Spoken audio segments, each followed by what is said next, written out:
Olá, eu sou Julião Batista e você está assistindo o FolhaCast, o podcast da Folha de Dourados. Estamos aqui recebendo no Estúdio Nexo 5.0 a deputada estadual e pré-candidata à reeleição, Gleice Jane. Esta é mais uma entrevista do especial Eleições 2026. Tudo bem, deputada? Tudo bem, Julião? Prazer enorme estar aqui na Folha, nesse FolhaCast, FolhaCast. FolhaCast, para a gente bater um papo gostoso aqui, falar um pouquinho dos nossos trabalhos, pensando no futuro. Muito bom.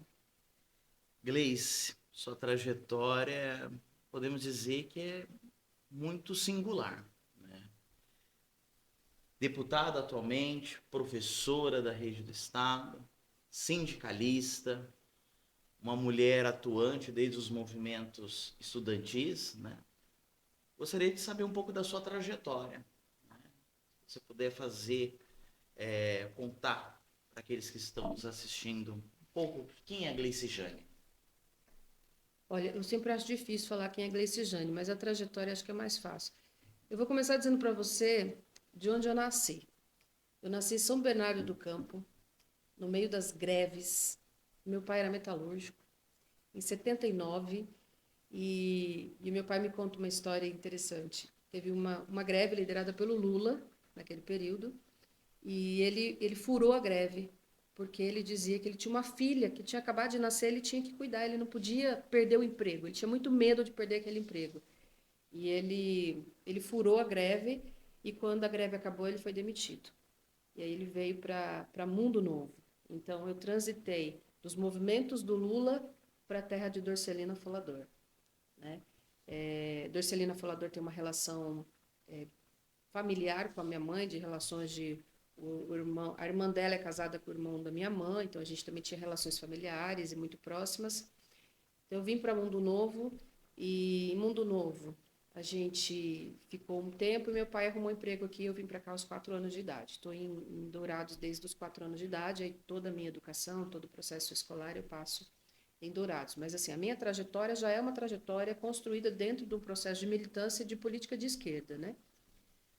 Tenho uma adolescência muito tranquila no bairro, no Jardim Água Boa, estudei na Escola Capilé, da primeira série até o terceiro ano do ensino médio, por isso que eu tenho defendido tanto que a educação, que as escolas precisam voltar a ter do primeiro ano até o nono ano, porque eu tenho amigos, eu tenho pessoas que eu convivi deste período, eu tive uma vida no bairro, eu pertencia àquela região, e aquilo me dava também uma certa segurança dentro desse espaço, né? Eu tenho defendido muito que a escola tem que ser esse espaço de segurança emocional, inclusive para os adolescentes. E para isso ela tem que ser um espaço de pertencimento e que tem que ter do primeiro ao nono ano.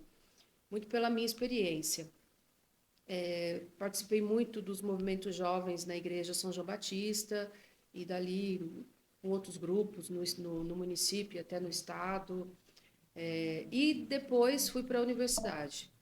E na universidade é que eu começo também uma militância política, né? Aí sim é uma decisão política minha. Eu não sei se foi uma decisão política ou se eu sou envolvida pelo processo, né? E começo a participar do movimento estudantil. Fui a primeira mulher a ser presidenta do DCE da UEMS, da Universidade Estadual do Mato Grosso do Sul. Nesse período eu me engajo no movimento feminista, na Marcha Mundial de Mulheres, e depois vou para o sindicato, para o Sinted, que é o segundo maior sindicato do estado do Mato Grosso do Sul. E no Sinted eu sou a segunda mulher presidenta do sindicato, né? Então a gente tem tenho essa passagem também de de luta sindical, de luta social, mas muito todo o período vinculado à luta das mulheres. Então, toda a minha vida política ela é vinculada a essa luta feminista e luta sindical paralela. E eu acho que é, de fato, como você disse, uma história singular, porque toda a minha vida é vinculada a um processo político, né? Assim, a minha vida inteira é vinculada às histórias políticas, embora mesmo que eu não estivesse participando, eu estava ali no meio, eu estava vinculada a algumas situações, e todas essas situações, elas também me ajudam a me formar e a criar uma identidade política e uma ideologia política também, né? Então, tudo isso me ajuda a me construir politicamente dentro de um contexto de ideia da política e de seguir isso até hoje. Gleice, vou falar assim pessoalmente, conheci quando era presidente do Sinted, enquanto também candidata, né? Foi candidata a vereadora, foi muito bem votada, né? Por pouco, Sim. não ganha. Nesse sentido, assim, qual que foi o estalo daquela Gleice sindicalista, combativa em todos os sentidos, que enchia os olhos daqueles que estavam ali acompanhando? E aí você tocou a questão de estar ali no seio de São Bernardo do Campo, naquelas greves pequenas, né? Mas estava ali. Qual foi esse estalo entre sair essa Gleice sindicalista para uma Gleice mais institucionalizada, no sentido que, obviamente, o cargo demanda, né, enquanto parlamentar estadual, né? Como que foi esse estalo, assim? Primeiro, o que você fez, o que surgiu para que você se lançasse em termos de Candidato. candidato a vereador ali na ocasião? Você estava ali no sindicato. Sim. Mas antes de ser candidata a vereadora, eu fui candidata a deputada federal em 2018. Uhum. Juliel, eu sempre entendi que o espaço da luta, ele é um espaço político. Então, eu entendia que eu estava contribuindo com a política no sindicato, no movimento de mulheres, no movimento social. Eu tinha, na CUT também, que eu fui diretora da CUT, eu entendia que eu estava colaborando com a organização da sociedade, que eu estava colaborando com a política nesse espaço, porque eu entendo que esses são realmente espaços políticos importantíssimos. E eu estava também num lugar de conforto, porque ali era um espaço que eu me sentia muito à vontade, era a minha casa. O sindicato era o meu espaço, né? Então eu tinha uma situação muito tranquila ali. E sempre teve essa provocação de que eu deveria ser candidata, mas eu sempre neguei, porque eu estava num local mesmo de, de conforto. Acho que essa é a palavra mais interessante. Lugar de conforto, estava perto de casa, estava perto da escola, gosto muito da escola também. Fui para o sindicato, voltei para a sala de aula, então assim, eu sempre estava nesse lugar de conforto. E mas em 2016, quando nós tivemos o golpe contra a presidenta Dilma, naquele dia eu estava em São Paulo e eu me juntei ao movimento da esquerda que estava no Vale do Anhangabaú. Teve um telão que a gente apresentou e eu me lembro de como os deputados votaram. Eles votaram por eles, pelo filho deles, pela mãe deles, pela família deles, tudo sobre eles.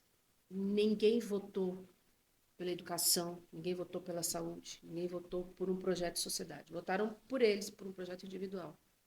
E acho que todo mundo que assistiu aquele dia se lembra assim da catástrofe que foi aquele processo, da vergonha que foi ver os deputados votando e as manifestações deles foram assim uma pior que a outra, né? E naquele dia eu tomei uma decisão assim por dois motivos. Primeiro, eu quando assistindo aquilo eu falei, olha, para fazer isso eu faço melhor. Eu tenho condição de ser muito melhor do que eles, né? A minha experiência, eu tenho compromisso, tenho responsabilidade com a luta e eu posso ser melhor que isso. Então eu vou me colocar à disposição para para disputar essa eleição. Porque o espaço não pode ficar vazio. Se eu não for candidata, eles continuarão sempre, né? Então vou ter que entrar nessa disputa. E um outro motivo que fez também eu tomar essa decisão é que naquele dia eu estava junto com gente de São Paulo, muita gente, e eu senti um desânimo nas pessoas, um sofrimento, uma dor. E eu sabia que 2018 ia ser uma eleição muito difícil. Eu tinha uma responsabilidade histórica e política com a esquerda, porque foi ela que me formou, foi ela que me incentivou, foi ela que investiu na minha formação, porque foram os encontros, a formação política, são as reuniões, então teve um investimento na minha formação, né? E eu entendia que eu tinha que devolver isso também naquele momento, e eu sabia que eu poderia ser uma candidata da esperança, uma candidata que poderia ter um perfil diferente, por ser mulher, por ser sindicalista, por ser do movimento social. Eu entendia que era importante essa candidatura e me coloquei à disposição nesse sentido, né, para cumprir um papel político. Mas eu também entendia que eu estaria cumprindo aquele papel naquele ano, né? Não tinha essa perspectiva de continuar na vida política. Era mais uma decisão de militância do que necessariamente uma decisão de seguir esse caminho institucional. Depois disso, a gente, 2020 foi consequência disso, porque eu fui, naquele período, a quarta mais votada dentro de Dourados, e isso mostrou, falou, opa, tem uma força política dentro de Dourados, né? E essa também é uma força política do Sinted, que é uma força política da luta da educação, né? Que é a quarta força política na eleição federal. E em 2020, eu fui candidata a vereadora. O partido fez só um vereador, o vereador Elias Ixi fez 10 votos mais que eu, né? Mas eu fui a quinta mais votada de novo. E isso fez com que a gente, mais uma vez, marcasse presença na cidade e marcasse uma posição de força dentro da cidade, né? O que fez com que, mais uma vez, eu tentasse uma eleição a estadual, em 2022. E 2022, na minha ideia, teria sido a última de novo, porque eu fiquei como suplente e eu falei, bom, agora eu vou voltar para a escola e vou fazer os meus planos pessoais, né? Agora eu vou pensar em coisas, outras questões que não seja só a política. E aí aconteceu tudo o que aconteceu, eu fiquei doente e ainda doente, o deputado Amarildo Cruz vem a falecer e eu tenho que assumir esse espaço, né? Então, esse processo de transição foi um processo doloroso, muito difícil, né? Foi um processo que me fez pensar muito, né? Me exigiu muito de mim, mas um processo também importante, assim. Então, como é que eu me torno essa pessoa do movimento para o institucional? E aí eu tive que aprender muitas coisas, né? E continuo aprendendo ainda, né? Acho que ainda não... Aprendizado constante. É um aprendizado constante. Gleice, assim, você comentou um pouco sobre sua trajetória, muito bonita, né? Muito amplo, né? Tudo que você fez e participou, enfim. Mas uma das duas bandeiras foram aquelas principais, assim, né? Podemos dizer assim, educação e mulheres. Em que essas duas como um todo? Sei que você é professora, mulher, mas você pegou para si mesma essas duas bandeiras. Se é isso ou não, você me corrija. São as duas pautas principais e centrais, e são pautas que eu acho que me move, né? Porque são duas coisas que eu acredito muito, assim, eu acredito muito na força da educação. A educação, ela tem um poder transformador. E não é à toa, toda nação desenvolvida passa pelo processo da educação. Sou uma dentro. Você era da rede municipal. Rede estadual. Da rede estadual mesmo. Eu sou professora da rede estadual. Ah, tá. Não. Porque eu falei rede estadual, eu fiquei em dúvida. Isso, Tá não. certo mesmo. Eu sou professora da rede estadual. E continuo professora ainda. Não estou dando aula, mas esse é meu lugar. Eu sou concursada da rede estadual. E a escola, assim, é um lugar também onde eu me sinto muito à vontade, porque é um lugar onde tem pessoas, eu gosto de estar sempre com um monte de pessoas, um monte de estudante, um monte de juventude, e ver aqueles jovens pensando o momento, o processo de transformação deles, isso tudo é muito gostoso, né? Eu acho muito prazeroso. A educação, para mim, ela é muito, muito forte, e ela tem um poder transformador da sociedade. E nas mulheres, assim, a gente tem uma necessidade de uma organização das mulheres para a gente poder avançar.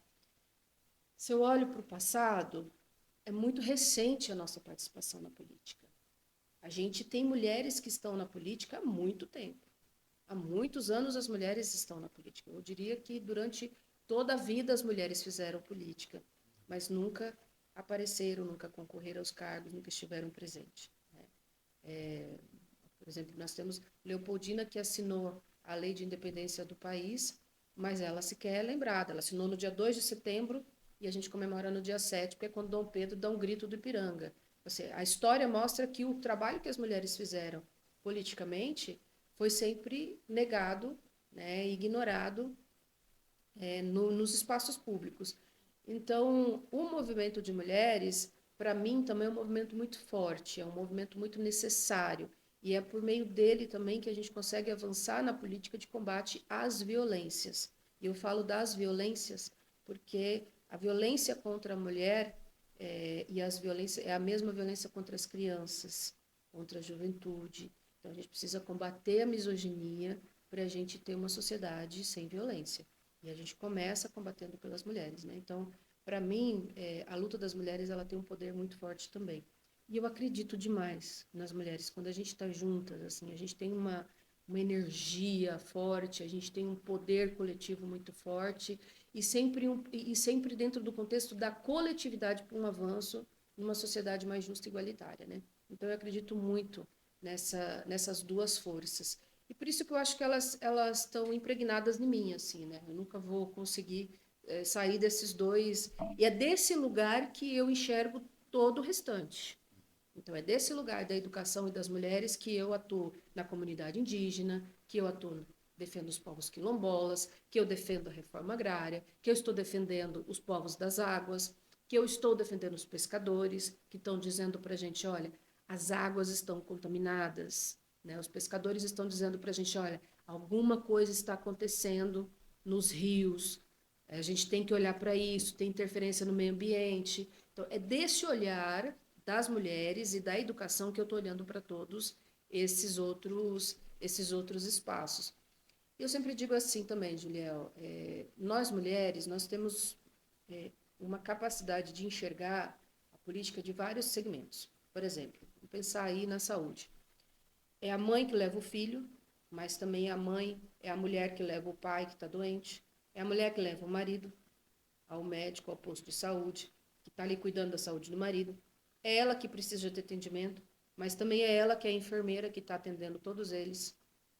É ela que está lá na recepção do posto de saúde, é ela que limpa o chão do posto de saúde. Então, nós mulheres, a gente enxerga e a gente se enxerga. A gente se vê e a gente se enxerga. Então, a gente pensa a política dentro de uma totalidade de necessidades. Então, se eu olho para a saúde a partir de todas essas perspectivas, e tem uma outra coisa também que a gente tem, que a gente tem olhado muito, assim, por exemplo, na pauta da saúde, tem algo que me incomoda muito, que é por que estamos adoecendo? Eu não quero cuidar da saúde somente lá no posto e ter um remédio. Eu quero saber por que nós estamos adoecendo. Por que de repente nós temos um monte de pessoas que rejeitam alimentos e que a saúde está abalada? Por que está aumentando os casos de câncer? Por que tem aumentando o diabetes? Então, a gente quer saber por quê. Né? Então, a gente tem que não ficar doente. Eu quero não ficar doente. Não quero pensar saúde pelo lugar de cuidar da saúde, mas é de não adoecer. Então, nós mulheres, quando a gente olha para a política, a gente tem um olhar muito mais completo para essa situação. E eu acho que quando a gente atender às nossas necessidades, os nossos anseios, as nossas vontades, a gente consegue garantir política para todo mundo. Aí a gente vai incluir os homens, a juventude, as crianças, as pessoas idosas, porque a gente está em contato com todas essas populações, né? Então, a gente quer um mundo melhor para todo mundo. Então, a gente quer isso. Né? Então, eu entendo que olhar para a sociedade, olhar para a política sob a perspectiva das mulheres, faz a gente ter um serviço público muito melhor. Né? E isso faz muita diferença, porque nós mulheres precisamos de serviço público, gratuito, de qualidade, estatal. Para quem não está nesse dia a dia, talvez não precise, não enxergue tudo isso. Privatiza, que a gente está vendo, as privatizações, as terceirizações, a falta de compromisso. Então, o que nós queremos? Nós queremos uma política que atenda mesmo, mais proteção. A gente quer mais proteção, as mulheres têm muito isso, precisam de uma política que protege. E como é para você ser mulher, professora, deputada, num estado conservador como é Mato Grosso do Sul? Um desafio. De esquerda também. Um desafio, né? Eu sou a primeira mulher de esquerda na Assembleia Legislativa. Eu sou a primeira mulher que enfia o dedo na ferida e fala o que as mulheres gostariam de falar. Né? Eu sou a primeira mulher que tem eu não diria essa coragem, mas essa responsabilidade de levar a voz de todas as outras para dentro da Assembleia Legislativa, com a força das lutas das periferias, da luta da sociedade. Então, obviamente que isso é muito desafiador. Em alguns momentos, assim, percebo que incomoda demais. Então, obviamente que eu sou um calo no sapato de algumas pessoas. Obviamente que eu falo coisas que as pessoas não querem ouvir, né? E obviamente que as pessoas querem me silenciar também. Então eu percebo isso e percebo que assim, sou vítima de violência política de gênero constantemente, né? Tenho que enfrentar isso constantemente. Por outro lado, eu também entendo que eu cumpro um papel. Eu estou cumprindo um papel de representar a luta das mulheres. Ponto. Eu não sou a mulher que está lá sofrendo. Eu estou levando as dores das outras.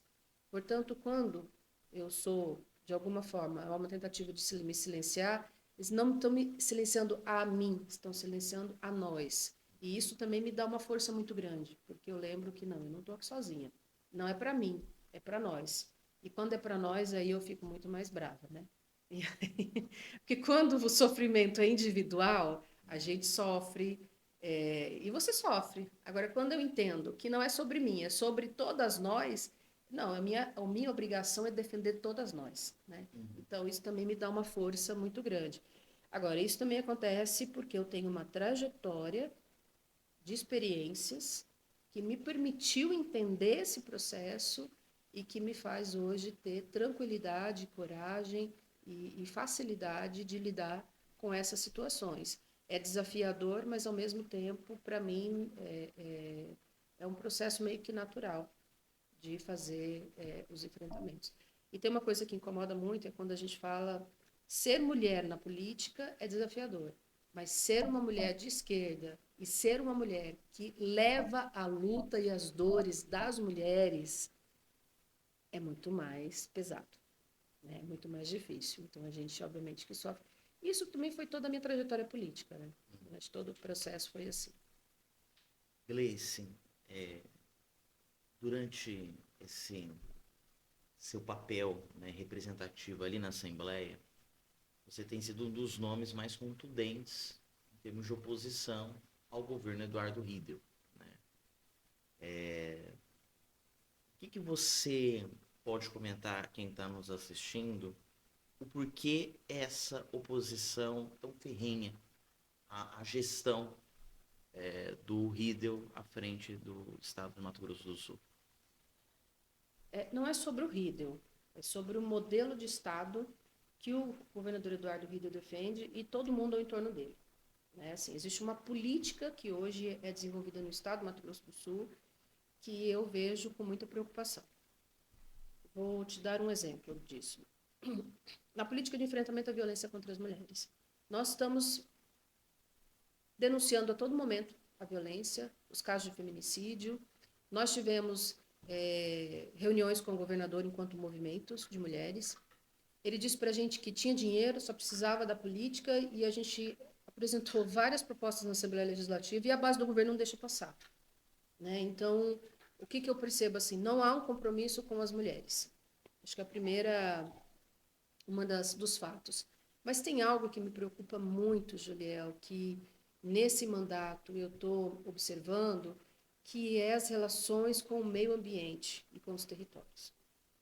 Mato Grosso do Sul é um estado e nós apresentamos projetos de lei na Assembleia Legislativa que, primeiro, a gente apresentou um projeto de lei que proibisse a pulverização aérea de agrotóxico. A gente percebeu que isso não ia passar, a gente reduziu para uma regulamentação um pouco mais dura. E mesmo assim não passou. A base do governo, dentro da Assembleia Legislativa, então não é sobre o Riedel, é sobre uma estrutura política que tem no Estado. Projeto de gestão. É um projeto de gestão e um projeto ideológico da gestão de um grupo político que tem interesses econômicos nas terras, nos territórios, e que não tem um compromisso com a população. Então, por exemplo, essa parte do agrotóxico.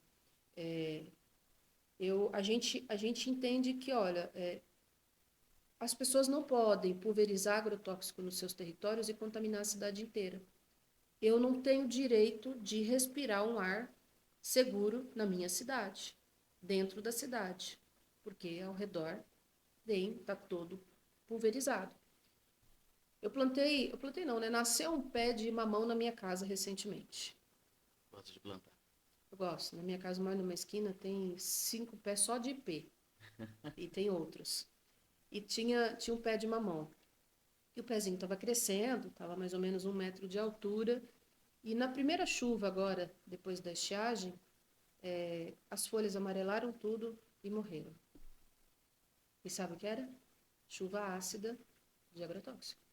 As chuvas estão contaminadas. Então, eu não estou conseguindo plantar algo na minha casa porque existe um processo exagerado de pulverização e de agrotóxico nas áreas ao redor. O que sobra para mim? É saudável esse estado? É saudável para a população? Aí eu já, inclusive, começo a questionar. Esse alto índice de problema de saúde mental que nós temos agora, tanto da juventude quanto das pessoas adultas, de ansiedade, de depressão, de crise de pânico, essa situação toda, isso é decorrente do quê? Nós estamos tendo uma vida saudável com essa quantidade de agrotóxico que chega para a gente a todo momento? Então, essas questões me incomodam muito, né? E a gente apresentou um projeto de lei que foi inclusive questionado a constitucionalidade no Ceará. Lá no Ceará teve uma decisão do Tribunal de Justiça dizendo que ele é constitucional, mas aqui no Mato Grosso do Sul a CCJ diz que ele não é constitucional. A própria CCJ não é por ser constitucional, é porque eles não querem realmente aprovar esse projeto de lei.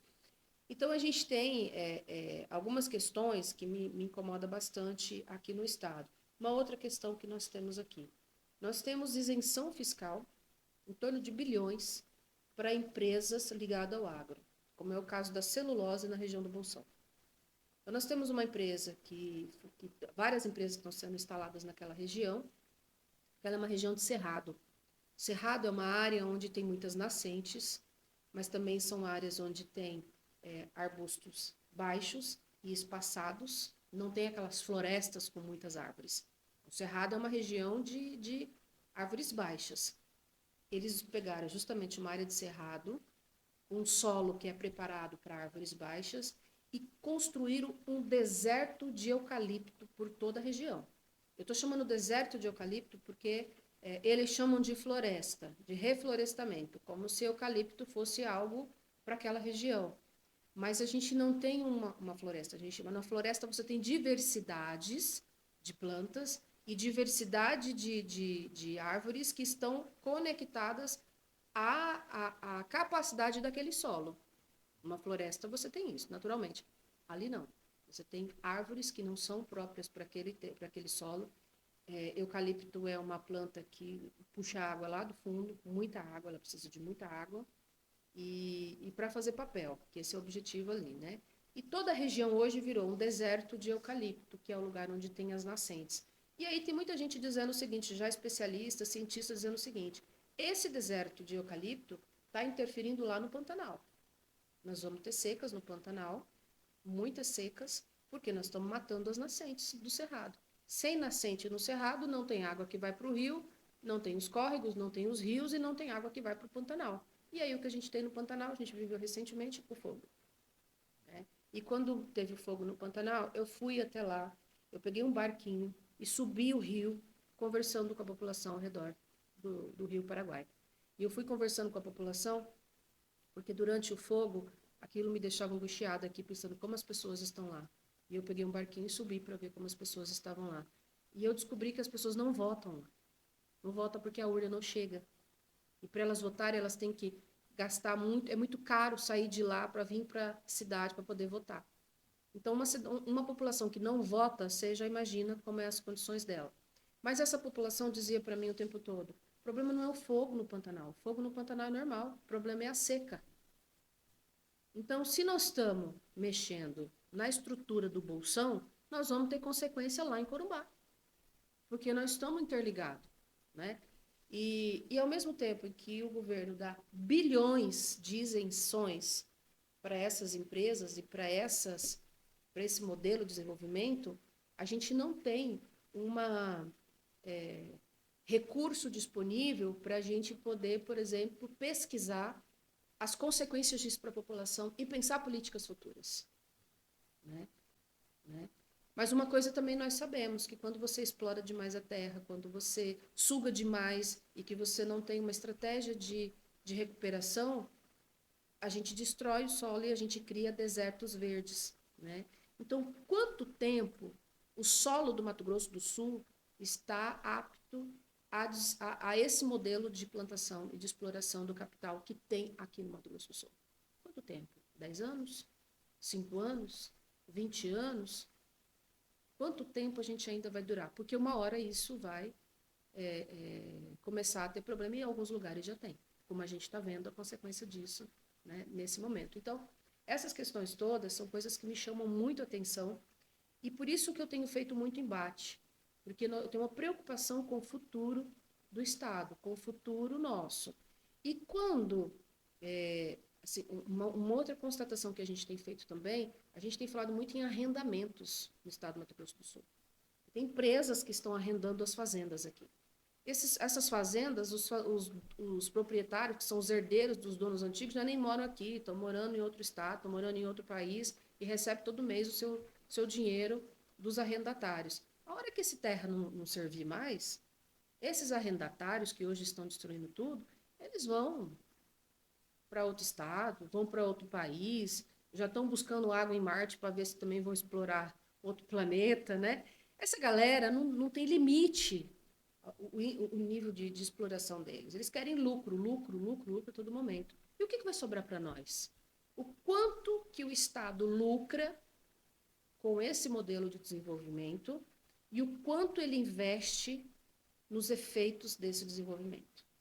Então, o quanto que ele lucra é suficiente para cuidar da saúde das pessoas? Vou te dar uma outra questão que também me preocupa muito. Eu sou professora e antes mesmo de me tornar deputada, algo me incomodava muito, que era o crescimento de crianças da educação especial na escola. Nós temos um aumento substancial de criança autista, de crianças neurodivergentes. O lucro do Estado, hoje, tem uma mudança no nosso organismo. A gente está adoecendo, a gente está rejeitando alimento, a gente está vendo as crianças nascerem atípicas. Então, como é que a gente vai dar... Isso tudo tem custo para o Estado. Esse modelo de desenvolvimento, o lucro disso é suficiente para tratar de tudo isso? Porque lá na educação a gente está sofrendo as consequências. As crianças não estão tendo direito a apoio em todos os lugares. A gente está recebendo reclamação a todo momento. Está diminuindo o direito das crianças atípicas na escola. Porque começa a ficar caro. Então, esse modelo dá conta? Eu tenho feito enfrentamentos, não é ao RIDEL em específico, né? É ao modelo de gestão que o governador pensa dentro de uma lógica ideológica para o estado do Mato Grosso do Sul.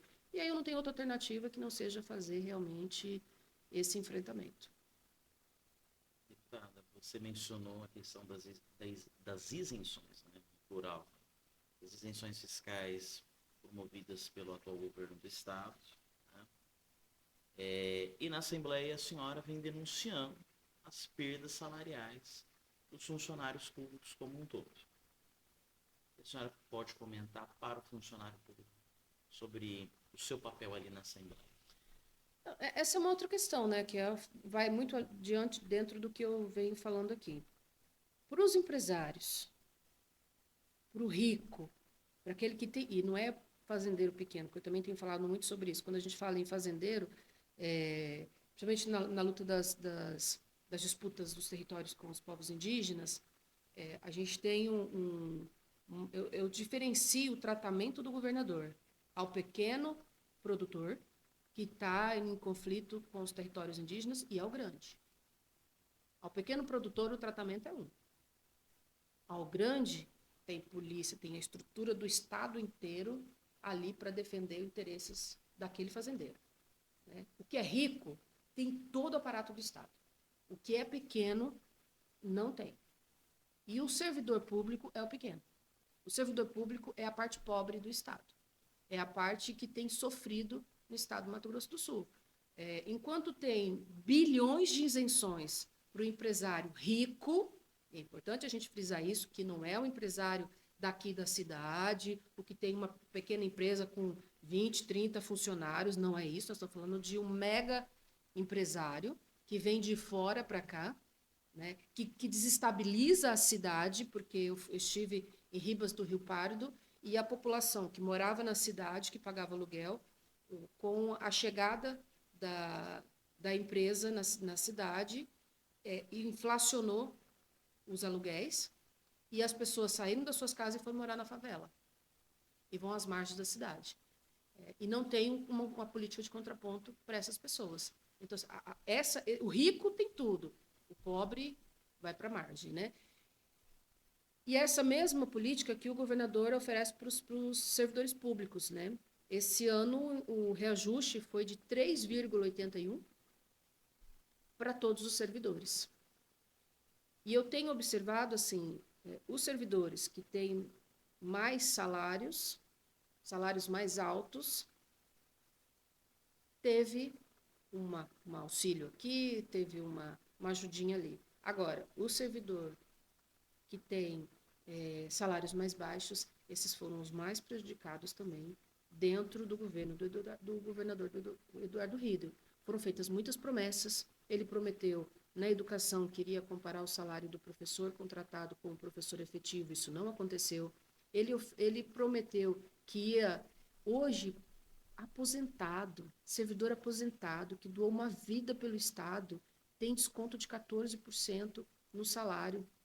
A pessoa ganha pouco e ainda tem que ter um desconto de 14% para poder pagar dívidas do Estado, porque o Estado precisa da conta, das suas contas, mas para a empresa tem isenção, para o aposentado ele que paga essa conta. O servidor está pagando a conta dessas isenções todas que estão colocadas aí. A polícia, por exemplo, temos o funcionário da Polícia Penal, o praça da PM. Esse pessoal está recebendo muito pouco, o salário é muito baixo. E o governador também fez promessas de que iria resolver durante a eleição passada. E não foi capaz de cumprir absolutamente nenhuma promessa que ele fez com o servidor público. Isso eu acompanhei de perto. Eu vi todos os servidores dizendo, olha, ele prometeu. Na Polícia Civil também ele fez a mesma coisa. Inclusive, a senhora mencionou a questão da Polícia Civil. Foi uma coisa que chamou a atenção assim, da sociedade. A senhora, enquanto parlamentar, pegou a luta ali dos policiais civis. Isso foi uma coisa que foi interessante, inclusive.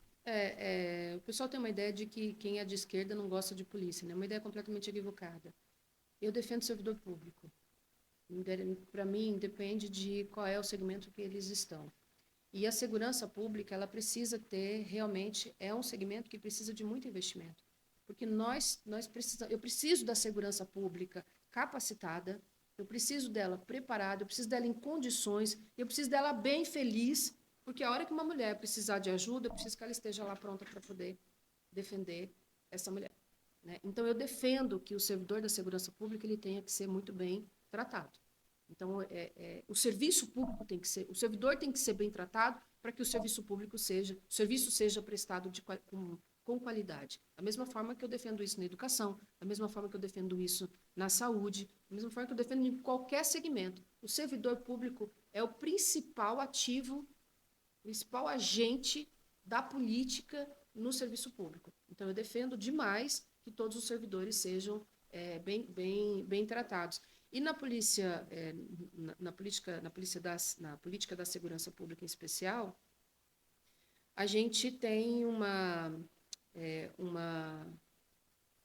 talvez um desconhecimento, talvez, não sei exatamente, mas um público que tem uma certa rejeição à esquerda, né, e por isso talvez tenha chamado muita atenção o fato de eu estar defendendo, mas eu não vou defender eles pelo que eles pensam, eu vou defender porque eu acredito que eles têm que ser bem valorizados para poder defender e trabalhar bem, atender bem o público, né? Como eu penso.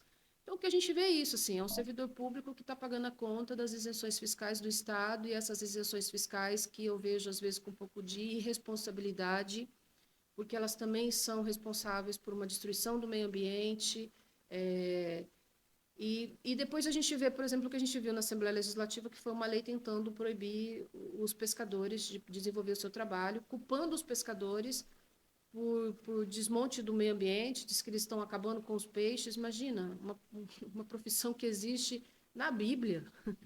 Todo mundo fala dos pescadores há milhares de anos e agora eles são responsáveis por acabar com os peixes nos rios. Não, não são eles. Né? Está acontecendo coisas que não diz respeito a eles. Né? Então, tudo isso me chama muita atenção e por isso eu acho que a gente tem que... E a gente percebe que o pobre está pagando a conta dos ricos aqui no Estado e isso me incomoda bastante. Agora vamos comentar um pouco sobre... Nós havíamos mencionado a questão das duas bandeiras, né? Educação e mulheres. Obviamente, durante seu mandato enquanto deputado estadual, isso foi ampliado. Você falou a questão da sua relação com os próprios ribeirinhos, população ribeirinha, trabalhadores da Polícia Civil, enfim, né, foi expandido durante o seu mandato. Mas uma questão que vem chamando a atenção no Estado são os números alarmantes de feminicídios, né?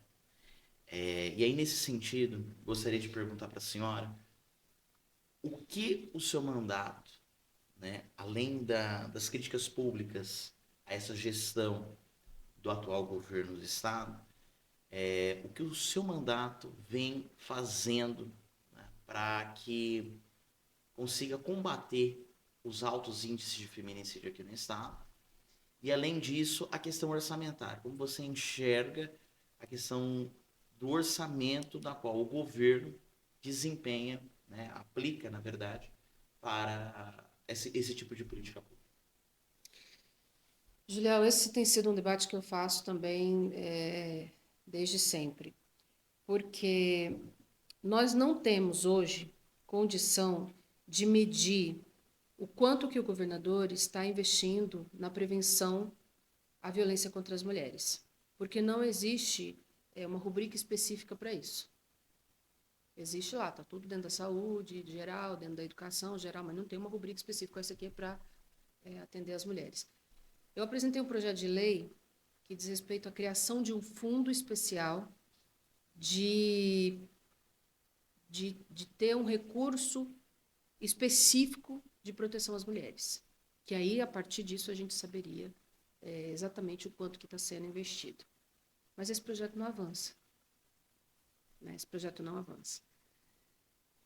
Eu apresentei um projeto de lei também esse ano, que foi o primeiro projeto de lei do ano, foi um projeto que eu apresentei, construído junto com mulheres dos movimentos, de mulheres que estavam passando pela situação, que é o projeto que a gente chamou de Projeto Ampara, que ele dizia respeito ao seguinte: eu tenho um protocolo de orientação de como tratar mulheres em situação que estão em medida protetiva.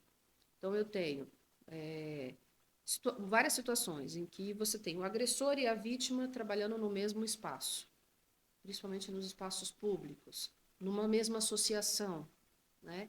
E quando tem uma situação de medida protetiva, no máximo retira-se o homem da casa, mas e no trabalho, como fica? Né? Então, a gente apresentou um projeto de lei que desse uma orientação, seguindo, inclusive, a orientação da própria Lei Maria da Penha, dizendo, olha, se acontece isso, quem sai é ele. Né? Ela continua. Porque ela tem que ter o direito, ela já é a vítima, ela não tem que sair correndo do seu, não tem que perder seu emprego. Se ela está numa associação, ela não tem que sair da associação, ela tem que continuar a sua vida. Mas isso não avança na Assembleia Legislativa, porque a base do governo, que está na CCJ, tem dificuldade de avançar na política de enfrentamento à violência contra as mulheres. Né?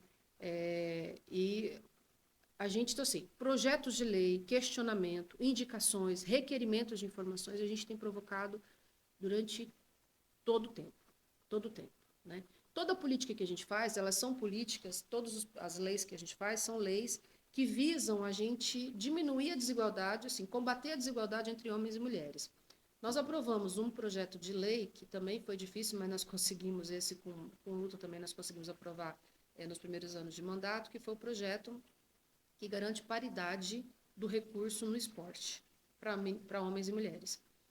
E eu fiz isso, essa lei, a gente percebeu que as mulheres do futebol, elas estavam dando show e os homens não. Mas quem tinha dinheiro era eles. E aí nós falamos, olha, então está errado alguma coisa aqui, né? Então a gente aprovou uma lei e foi bem no período das Olimpíadas, a gente conseguiu avançar e aprovar essa lei, né? Porque as mulheres deram um show também nas Olimpíadas, eles se lembram disso, a gente conseguiu avançar e aprovar a lei garantindo paridade. Mas eu percebo que a gente apresenta muito projetos, a gente está sempre muito atenta a isso. A gente apresentou projeto de lei para garantir protocolos de como de atendimento, né? Esses a gente não passou, mas o próprio Tribunal de Justiça também fez um protocolo bom que acabou compensando. Então, a gente tem feito muitos esses questionamentos e muita indicação política do que fazer. Um outro projeto de lei que nós também apresentamos aqui, não avançou na Assembleia, foi a obrigatoriedade de ter capacitação de gênero para o servidor público. Porque o servidor público está em contato direto com a população. É a professora que está dando aula, é a enfermeira que está trabalhando no posto de saúde. Então, a ideia é o policial que está trabalhando, né, que está no contato direto, no enfrentamento, que era a gente ter uma formação para esses servidores públicos que vão estar no atendimento e no enfrentamento à violência de gênero nas escolas, nas ruas, na saúde, em todos os espaços. Esse também não avançou, porque a CCJ entendeu que esse projeto, eles dizem, quando eles não querem passar os projetos, eles dizem que são projetos que extrapolam a competência da Assembleia Legislativa. Disseram que esse projeto teria custo para o governo. Não, não teria custo para o governo. Nós temos uma escola de governo, o que nós estamos sugerindo é um tema, né? Não é uma estrutura, é um tema. Né? Já existe política de formação de capacitação do servidor público. Né? Quer dizer, deveria ter. Isso já é garantido. Então, a gente percebe que, assim, eu tenho apresentado muitas coisas, mas eu percebo que há uma dificuldade de compreensão da necessidade desses projetos. E há essa necessidade também, entendo que é o processo de construção histórica, a gente ainda vai avançar nisso, né? Eu tenho apostado nisso, porque eu acredito muito de que as pessoas vão aprender ainda e vão transformar, por isso que eu sou professora, acredito muito na educação. Por isso que eu não desisto, eu continuo insistindo, vou continuar falando, vou continuar lutando por isso até que uma hora a gente consiga avançar e construir políticas nesse sentido. Porque na minha avaliação, Julião, para a gente avançar no enfrentamento à violência contra as mulheres e para a gente enfrentar o feminicídio, nós temos que enfrentar as relações de poder que tem na sociedade do Mato Grosso do Sul. Mato Grosso do Sul é um dos estados mais violentos do país. Mas Mato Grosso do Sul também é um dos estados mais escravagistas. Mas Mato Grosso do Sul também é um estado onde a gente trabalha mais horas, onde as pessoas têm mais hora trabalhada. Ou seja, tem uma relação de poder nesse estado que está sempre colocando alguns sobre os outros, acima de outros. Então, nós temos que combater esse modelo de relações para a gente poder avançar, né? Então, para a gente combater a misoginia, o ódio às mulheres, é preciso uma transformação educacional e cultural na sociedade. E a gente sempre pensa projetos que vão a esse encontro. E sejam projetos que sejam de autonomia das mulheres, de autonomia financeira das mulheres, projetos que dê condição para as mulheres trabalharem lá no campo, nas aldeias, em todos os territórios. Então, a gente está sempre pensando projetos que visa fortalecer as mulheres, né, coletivamente, como uma estratégia de enfrentamento às relações de poder que a gente tem no Estado. E isso é fundamental para a gente poder avançar. Então, eu tenho feito vários projetos de lei, e não saberia dizer específico só na área das mulheres, mas os projetos são tudo muito interligados, porque eles estão sempre muito relacionados. Nós apresentamos mais de 50 projetos de lei nesse mandato. A bancada feminina vem te ajudando? Como que é ali na Assembleia? Sim, nós temos uma relação mais próxima entre as mulheres. Em algumas pautas a gente consegue convergir, principalmente no que diz respeito ao enfrentamento ao feminicídio, né? mas em outras pautas que também tem outros contextos, a gente às vezes nem todas estão juntas, mas eu tenho, assim, eu percebo que aqui em Dourados, né, e aí eu vou falar de mim, da deputada Lia, eu acho que a gente tem uma construção forte das mulheres aqui em Dourados, nessa linha de pensamento, e a Lia é uma grande aliada, né? Eu identificaria, assim, que ela, é, eu acho que Dourados nos forjou nesse contexto e a gente conversa muito. Eu percebo que a Lia está sempre apresentando um projeto de lei nessa pauta também. A gente está conversando sobre as questões que tem aqui. Então, a Lia e eu, a gente tem sido, sim, duas companheiras de trabalho na luta de enfrentamento às violências contra as mulheres, contra os povos indígenas.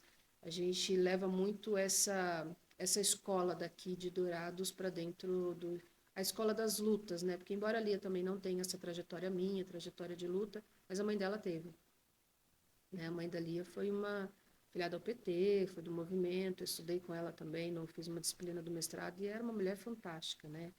Então, a Lia também tem um pouco essa trajetória que traz para a gente, acho que essa força das mulheres de Dourados estão presentes na Assembleia Legislativa. Agora vamos comentar um pouco sobre como está sendo a sua pré-campanha, né? Pré-candidata, deputada estadual, eleição, né, no caso. Como está sendo? Qual é a sua expectativa? De ampliação de votos? Como que não só você, mas o partido na qual a senhora pertence está fazendo essa logística? E como você está confiante durante esse processo? Julião, eu costumo trabalhar, né? Então, assim, eu estou trabalhando. E eu estou trabalhando na mesma intensidade que eu cheguei, né? Não vou dizer na mesma intensidade que eu cheguei, porque eu cheguei no mandato doente, me recuperando de uma síndrome de Guillain-Barré. Eu demorei muitos meses para me recuperar disso e eu não podia ter o mesmo pique de trabalho. Depois eu precisei me adequar, entender o que era o formato de um parlamento, porque eu nunca tinha sido parlamentar antes, então não tinha passado pela experiência da Câmara, ter que entender tudo sobre, né, o regimento da casa, o que se faz, o que não faz, questões simples e bobas do dia a dia eu tive que aprender dentro da Assembleia Legislativa. Então, assim, mas mesmo assim, mesmo doente, eu trabalhava muito ainda aqui internamente e eu continuo no mesmo ritmo de sempre, porque desde que eu cheguei no mandato, eu tenho cada vez mais chega demandas para mim, né? Por exemplo, os pescadores foi uma demanda que eles sentaram lá, foram um dia, marcaram um dia no meu gabinete, eles mandaram recado o tempo inteiro, olha, a gente quer que a senhora assuma a nossa pauta. Eu falei, mas como é que eu vou assumir a pauta dos pescadores? Eu não sei pescar, eu não sei o que esse pessoal precisa, como que eu vou defender uma categoria que eu não conheço, né? E aí, um dia eles chegaram lá, marcaram uma reunião, sentaram num grupo lá e falaram, a senhora vai nos defender, porque nós precisamos de um deputado. E eu falei, tá bom, então, só que vocês vão me ensinar o que eu tenho que fazer. E desde então eu passei a ir para os rios, junto com eles, a entender em loco o que é que eles estavam falando para poder defender esse trabalho. Então, eu nunca deixei de estar no território. Então, para mim, fazer a pré-campanha é meio que uma continuidade do trabalho que eu já vinha fazendo sempre, né? Então, com os pescadores eu fiz isso, com os indígenas, eu estou lá no território junto com eles, entendendo, fazendo processo de escuta. Eu vou em todos os territórios, nas periferias, eu vou às favelas, saber o que está acontecendo lá na favela, né? Então, para mim, a política não acontece em ano eleitoral. Para mim, a política acontece, que é muito o trabalho do movimento sindical, né? No movimento sindical eu tenho serviço de janeiro a janeiro. Às vezes eu tinha uma folguinha entre Natal e Ano Novo, e às vezes, né? Porque às vezes também não tinha. E para mim a política é isso, é de janeiro a janeiro e a gente nunca para, assim. Então não tem conciliar o trabalho agora de pré-campanha e mandato está sendo meio que um processo natural, porque eu sempre fiz isso cotidianamente. Estou confiante, eu estou muito confiante, porque assim, a gente percebe que as pessoas reconhecem o trabalho que a gente fez, as pessoas veem diferença no trabalho que a gente fez. Né? A gente vê, por exemplo, as pessoas falam, olha, não é uma política de eleição mesmo, está aqui o tempo todo, né? Nos escuta. Então, isso as pessoas estão enxergando, né? As pessoas enxergam isso. E também sou muito tranquila, que é o seguinte, nós apresentamos um modelo diferente de fazer política, que é muito esse trabalho de ir no território, de ouvir as pessoas, né? De tomar um cafezinho lá na casa da mulher da periferia, porque eu quero saber o que está acontecendo naquela região, de levar essa demanda para a Assembleia. Eu fiz muito isso durante todo esse período, né? Então, eu fiz um trabalho diferente. Agora, a população que tem que decidir o que ela quer. E eu acredito muito na democracia, eu respeito muito a democracia, e a população vai decidir o que ela quer, né? Então, eu estou muito tranquila para esse processo, né? Muito confiante também, justamente por estar recebendo esses elogios a todo momento. As pessoas acreditam na gente, né? Assim, eu percebo que as pessoas falam muito, olha, a gente acredita, é verdadeiro esse trabalho, né? Então, eu acho que estamos no caminho certo. E também, se não tiver, eu sou professora, volto para a escola, feliz da vida, porque eu gosto também de ser professora. Para mim não é um desespero, né? Eu estou aqui prestando um serviço e a população vai escolher. Em termos de, um último questionamento, em termos de bandeira, a senhora pretende manter as que você, quando a senhora ganhou em 2022? Quando a gente assumiu e a gente fez a luta, a gente fez, assim, eu levei todas as lutas históricas que a gente faz para dentro da campanha, e quando eu assumi o mandato, nosso nome era, o tema era, as nossas lutas tomam posse, né? Então, nós levamos as lutas. E todas as lutas permaneceram dentro do espaço do mandato.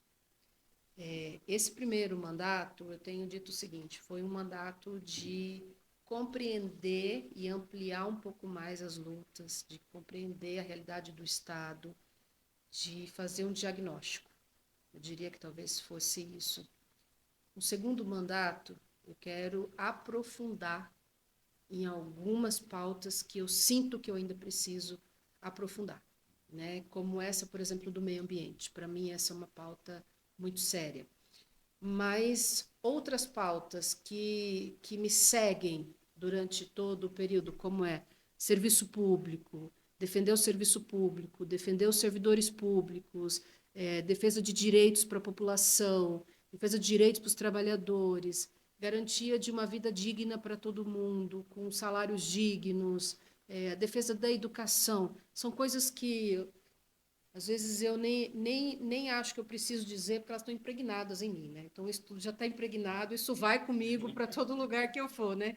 Então, algumas pautas, elas vão comigo, onde eu estiver, como é a luta sindical, né? A defesa do serviço público, a luta das mulheres, a luta da educação, essas lutas, a luta dos povos indígenas, dos povos quilombolas, assim, dos movimentos sociais todos, isso vai seguir comigo, mas eu entendo que eu preciso aprofundar um pouco mais na pauta econômica e pauta ambiental, porque essas duas pautas também diz respeito a todas as outras categorias que eu disse antes, né? Eu estou sentindo essa necessidade, então eu não vou dizer o mandato inteiro, não. Eu tenho dito o seguinte, eu quero reservar 1 ano de aprofundamento na pauta para poder fazer a conexão disso com as outras lutas, né? E dar sequência, fortalecer toda a luta. Eu entendo que esse é muito o meu papel, né? Justamente por vir do movimento social, por vir do movimento feminista, por vir do movimento sindical. Sou uma liderança das ruas, né? Desses movimentos todos, eu entendo que a minha responsabilidade é conectar todos esses movimentos. Então, eu entendo que o mandato deve seguir com tudo que a gente tem, mais um pouco. Agora um espaço para a senhora conversar com quem estamos assistindo. Tá bom?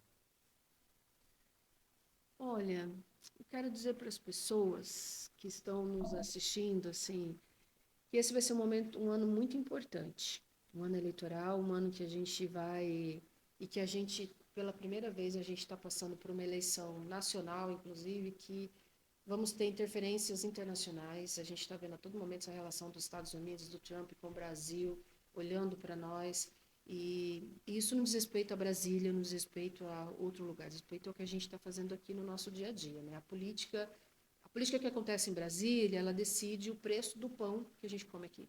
É a política de Brasília, e o que a gente também percebeu é que nas guerras internacionais subiu o valor do petróleo, e subiu o valor do frete, e subiu o valor do arroz, do feijão, de tudo. A vida ficou mais cara. Então, o que a gente entende nesse processo é que o que acontece fora do Brasil interfere no país também. E nós vamos ter uma eleição em que nós temos que mostrar para todo o mundo a nossa força aqui no país. Né? E a gente tem que mostrar o quanto que a gente tem disposição de defender o Brasil. E por isso eu acho que é muito importante que as pessoas participem desse processo, que a gente se debruce, que a gente fortaleça, que a gente observe quem é que está cuidando do país, quem é que está trabalhando contra o país, como nós vimos recentemente, Flávio Bolsonaro, que vai aos Estados Unidos e diz para o Trump que é para ele dizer que o PCC e o Comando Vermelho são organizações terroristas. Isso significa, em outras palavras, que ele está convidando o Trump para atacar o Brasil, e a gente viu o que o Trump fez no Irã. Atacou uma escola de meninas e matou muitas meninas. Né? Então, a gente tem que tomar muito cuidado com esse tipo de política irresponsável, né, de quem está o tempo inteiro só lacrando na internet e que não tem responsabilidade real com a vida das pessoas. Então, esse ano é um ano importante de eleição e quero convidar vocês também para acompanhar o meu trabalho, acompanhar o meu mandato, acompanhar o trabalho que a gente vem fazendo e eu gosto muito de ouvir o que as pessoas têm para dizer, se elas gostam, se não gostam, se concordam, se discordam, se me criticam, se dão ideias. Então, participe do mandato comigo. Né? Esse é um mandato que eu digo que é o mandato das pessoas. Então, acompanhe a gente na rede social, entre em contato com a gente pelas redes sociais também. Minha rede social é Gleicejane MS e eu conto com você para construir cada vez mais uma política mais forte, representativa e que coloca você no centro dessa disputa também, gente. Um beijo, conta comigo. Quero agradecer a presença da deputada estadual Gleicejane. Foi um enorme prazer a senhora estar aqui, viu? Esse foi mais um episódio do FolhaCast. Espero você na próxima. Até mais.